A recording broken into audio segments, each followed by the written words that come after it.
Okay, I've got a bit of free time, so let's do a feast for Darkened Wings Cosmos. Hey. So team's gonna be Noctis, Vayne, and Zack. Just need to choose a support. I'm actually gonna try doing this with a non-friend support. Reason being because I want Vayne. I'm gonna be switching her out with Vayne later during summon. And I want Vayne back faster. So, yeah, even though you can always use her extra turns for that turn down debuff, I feel like it's more important that I get Vayne back sooner. I think we'll do more damage that way. So let's see what happens.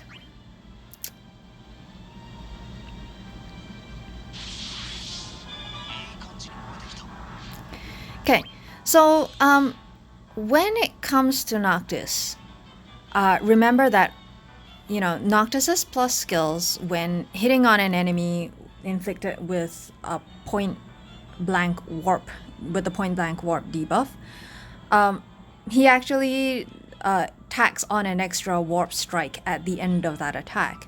So it's worth your while to make sure that at least one of his skills are at base version at all times so that you can open the wave with a base skill to inflict point blank warp.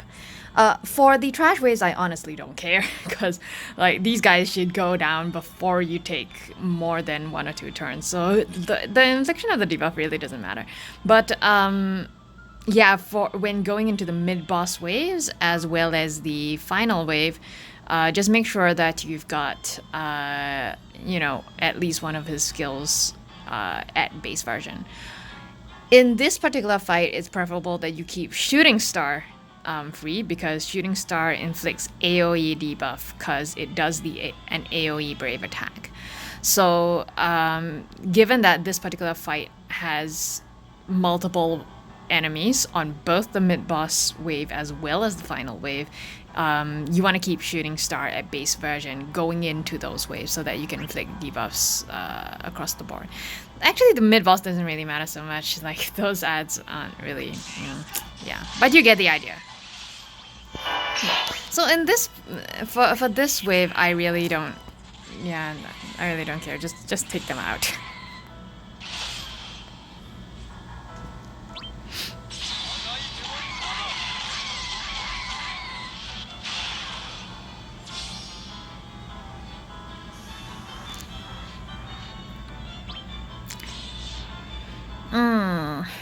Let's see.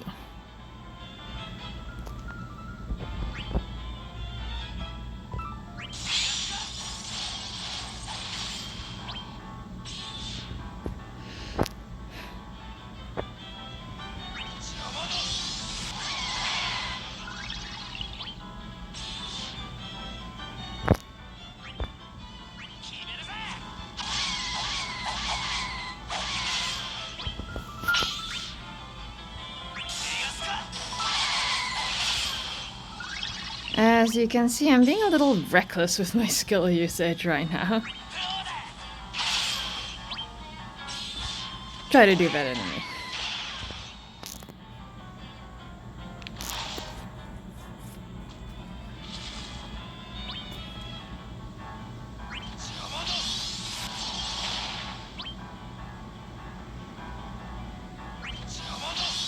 So this guy's kind of a pain in the ass, because he's tanky as fuck. Yeah. I was hoping that Zack had his Apocalypse up by now, because, yeah, that's handy for just, taking the lot of them out. But, oh well. Yeah, so keep in mind that you only need to break these guys in order for them to disappear. So that's handy.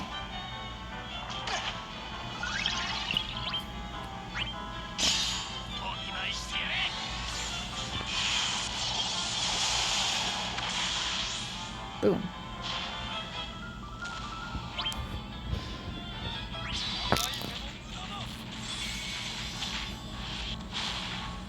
Yeah. Excellent.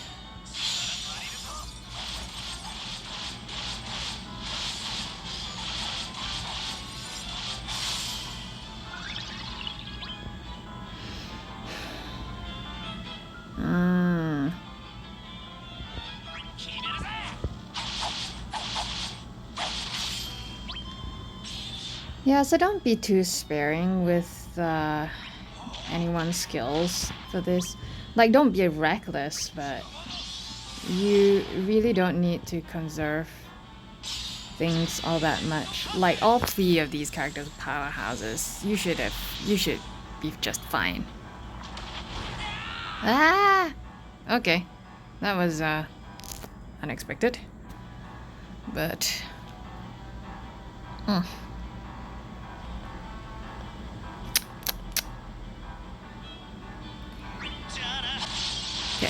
So the reason why I did that HP attack is because Noctis already has a turn slated for right before the boss. So remember that Noctis's plus attacks pull his next turn to the turn right before the boss. So if you already have another turn right before the boss, then that's kind of a waste, because all that does is, well, nothing, right? If he already has a turn right before the boss, then, you know, his turn just stays there. If his turn is actually further ahead, then using a plus skill actually pulls his next turn back to that slot right before the boss.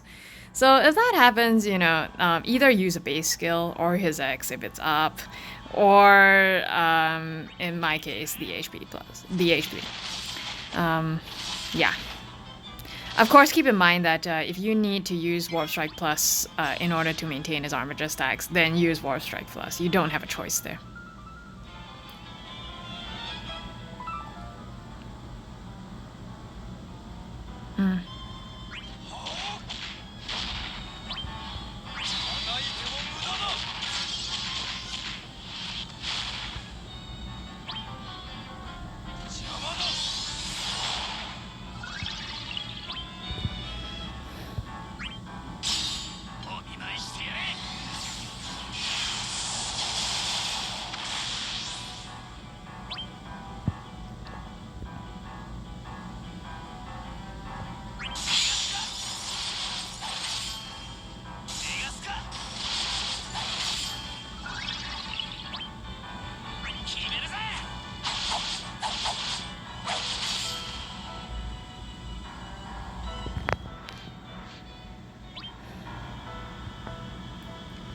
Honestly, I probably could have saved that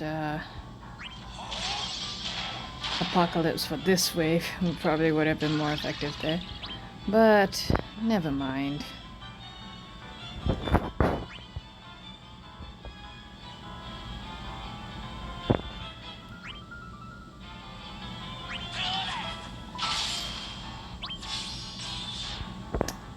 Ah, hell. Okay, so this is a waste of a shooting star. It's okay. I want that shooting star at base.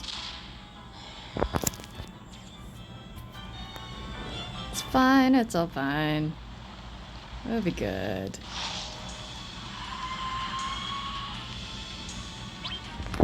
Yeah, okay. So a note about using Shooting Star on two enemies that are right next to each other and both unbroken.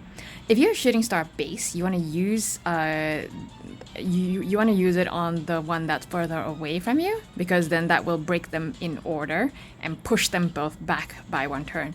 So like A will break first, followed by B, and that will you know, give Zack an extra turn. However, if you're using Shooting Star Plus on two enemies that are right next to each other and both unbroken, you actually want to switch targets and use it on the one that's closer to you, because remember that use of any plus skill on a target pulls Noctis's next turn to the turn right before the targets. So if you were to use, so pretend Shooting Star was still Shooting Star Plus, if you were to use it on enemy A, what will happen is that Noctis's next turn will actually move to between A and B, even though B also breaks as a result of the AoE, right? So you will wind up with a broken B, and then Noctis, and then A, which is, I mean, you can do that, but why would you, right? So, yeah, so just keep that in mind, that if you're using a plus skill, you actually want to shift to the target that's closer to you for that.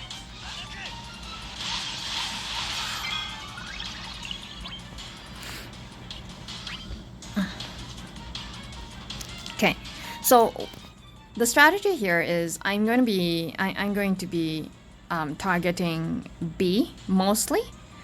Later when I summon, I'm going to bring Quistis in and just delay A all the way out, as far out as I can. But that'll come later.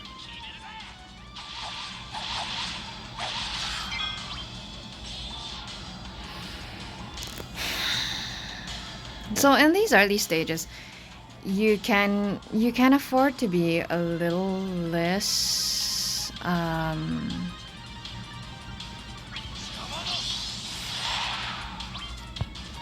leery of having Zack take a break, because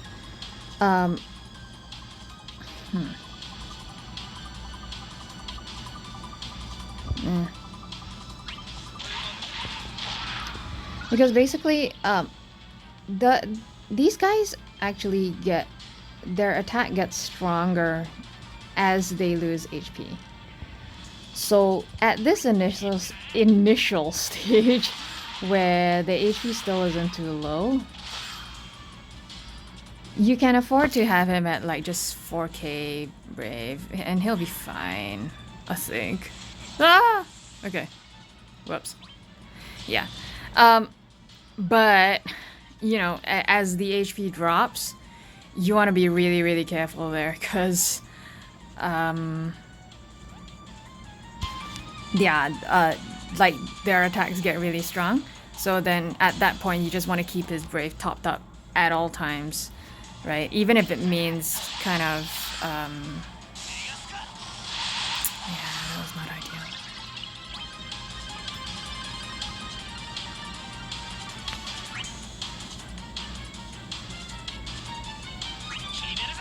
Even if it means, like, brave attacking even at full brave.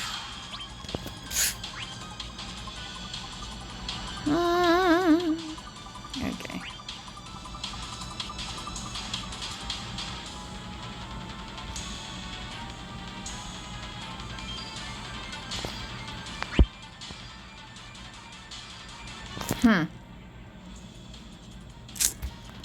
Decisions. Okay, let's go. Okay, so the objective for this... Ooh, okay. Okay, so just note that Noctis is at 2 turns of Armature stack, which means that I'm gonna need to use Conjure Armature on his very next turn. But for now...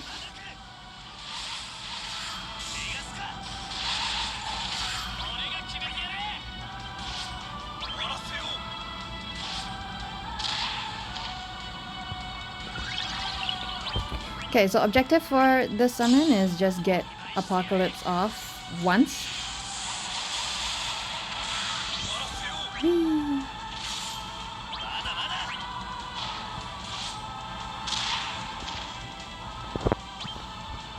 Tree of Sephira up once.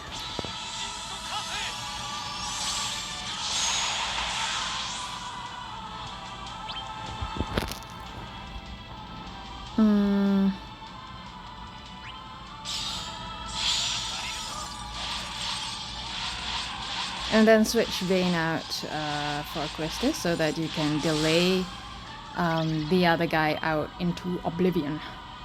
Because you really don't want to have to deal with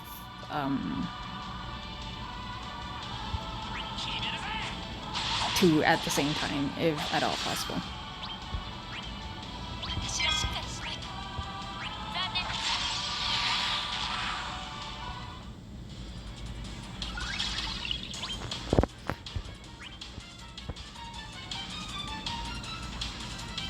Yeah, I can afford to do this.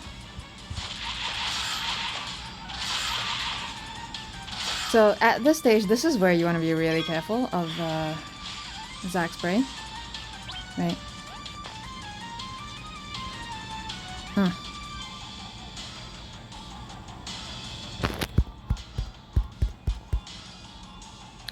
Do I want to... Okay, you know what? Let's go.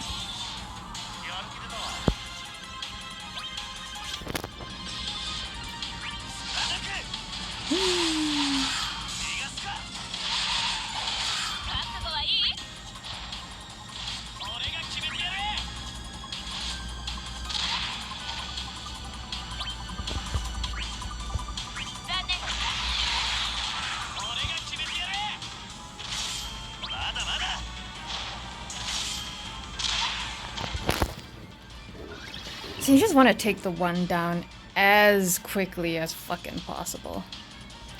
And remember that at this point, because the HP is so low, you want to be extra careful of Zack's Brave here. You only ever let him HP down, but if you can get him another turn before he goes, so that you can Brave attack. Okay.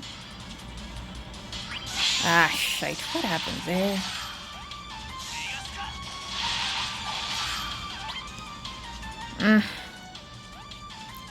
Okay, so something you can also do if you screw up with the turns is, yeah, just use set warp advance so that you can use up extra turns and hope that this guy comes out of break.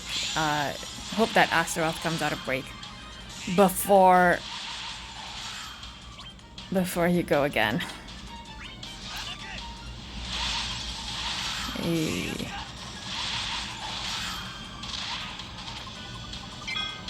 Oh, come on.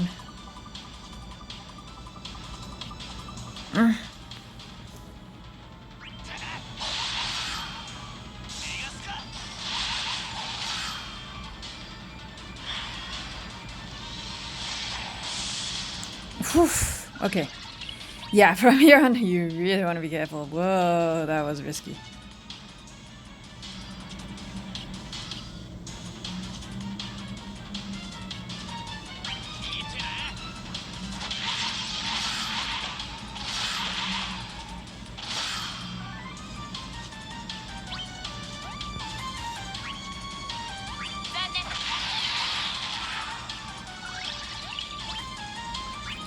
Yeah.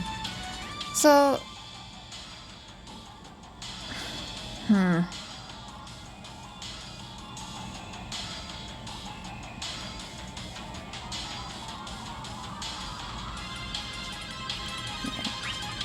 okay, so from here onwards,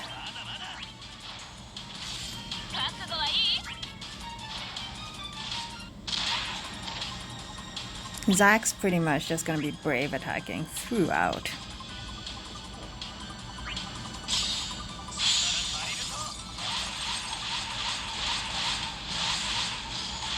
Thankfully, Vayne will be back soon. There we go.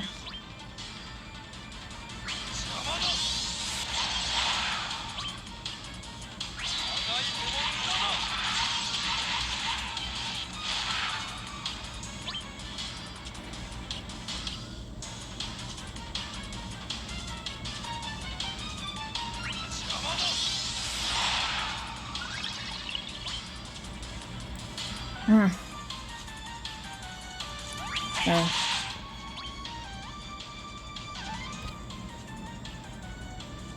Do I have any more? Nope, I used those up. Okay. Ah, should have used Shooting Star there. Would have been nice to do a chain attack. Bugger. That was dumb.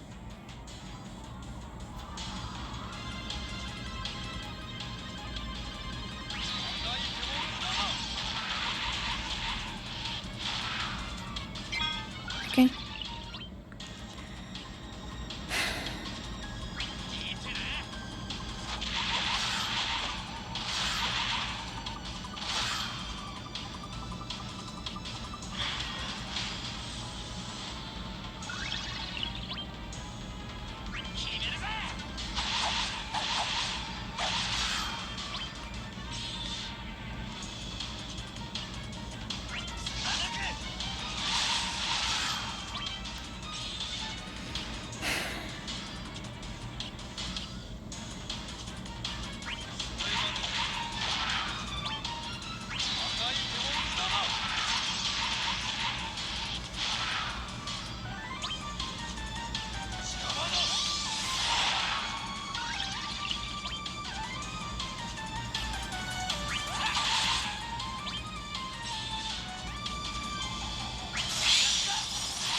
Oh, sweet.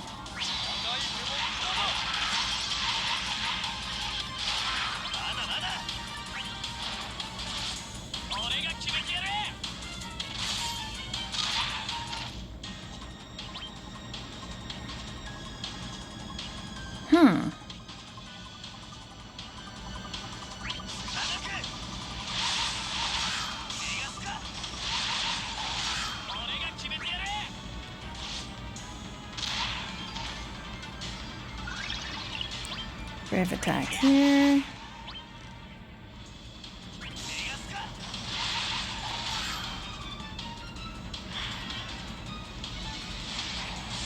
There we go. And I think we're home free.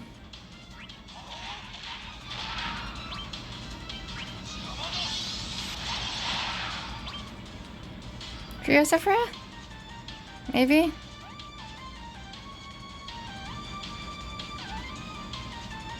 Nah. I could. I'm pretty sure that would end things off, but I actually really want to end with Warp Strike. Damn. Okay, well, there we go. Yeah.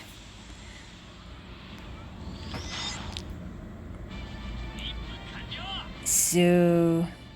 yeah, I wanted to end with Warp Strike for the flashy, but whatever. So, 60 turns, 0 HP lost, and 476k. Oh yeah.